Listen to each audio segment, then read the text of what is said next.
हमारे यहाँ विष्णु पुराण में कहा गया है, ये किसी भाजपा वाले ने नहीं लिखा है, विष्णु पुराण में कहा गया है, उत्तरम यत् समुद्रस्य हिमाद्रैश्चैव दक्षिणम वर्षतत् भारतम नाम भारती यत्र संततिः। मोदी जी का पूरा नाम क्या है? कैसे आए राजनीति में? पिताजी का क्या नाम था? बचपन का जीवन कैसा रहा? चलिए जानते हैं। नरेंद्र दामोदर दास मोदी का जन्म 17 सितंबर 1950 को गुजरात के वडनगर में हुआ। उनका बचपन संघर्षपूर्ण रहा और उन्होंने बचपन में चाय बेचने में अपने पिता की मदद की।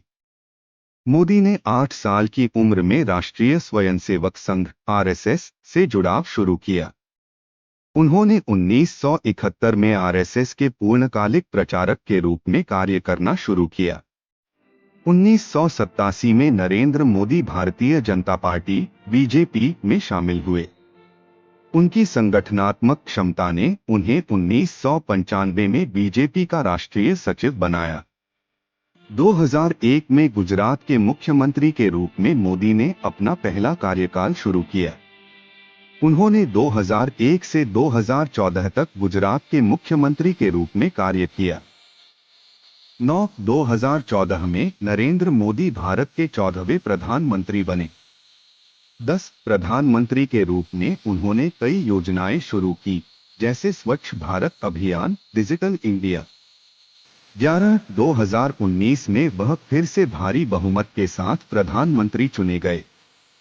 12 मोदी को उनकी निर्णायक नेतृत्व क्षमता और विकास योजनाओं के लिए जाना जाता है। 13 उनका जीवन प्रेरणा का स्रोत है, जो साधारण से असाधारण बनने की कहानी है। एक साधारण से असाधारण तक का सफर। मोदी जी का बचपन साधारण था, लेकिन उनकी मेहनत और धैर्य ने उन्हें असाधारण बना दिया। चाय बेचने से लेकर प्रधानमंत्री बनने तक का सफर प्रेरणादायक है। 2 स्वदेशी और आत्मनिर्भरता का विचार। मोदी जी के कार्यों और योजनाओं में आत्मनिर्भर भारत का सपना झलकता है। उन्होंने कई बार इशारों में कहा है कि भारत को अपनी शक्ति पर भरोसा करना चाहिए। 3 आलोचनाओं को ऊर्जा बनाना।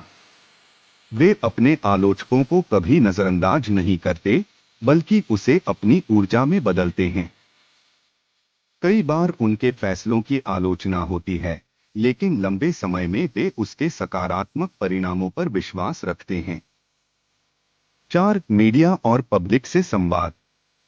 वे अपनी मन की बात के माध्यम से जनता से जुड़ने की कोशिश करते हैं।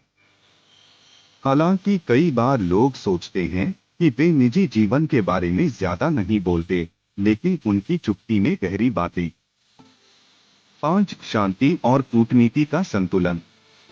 मोदी जी का दृष्टिकोण हमेशा भारत के हित में होता है। चाहे पड़ोसी देशों से रिश्तों की बात हो या वैश्विक मंच पर भारत की भूमिका, वे कभी कभी सीधे न कहकर रणनीतिक रूप से बात करते हैं। 6 विकास के प्रति समर्पण। वे विकास को प्राथमिकता देते हैं, लेकिन उनकी सोच यह है कि छोटे बदलाव बड़े नतीजे लाते हैं। कई बार वे इस पर खुलकर नहीं बोलते, लेकिन उनकी योजनाओं में यह झलकता है। 7 आध्यात्मिकता और भारतीय संस्कृति से जुड़ा। मोदी जी के भाषणों में आध्यात्मिकता और भारतीय संस्कृति का जिक्र होता है। वे अक्सर अपनी आस्थाओं को प्रत्यक्ष नहीं कहते, लेकिन उनके कर्मों में यह दिखता है। ये अनकही बातें उनकी सोच और दृष्टिकोण का हिस्सा हैं, जो शब्दों से ज्यादा उनके कार्यों में झलकती हैं।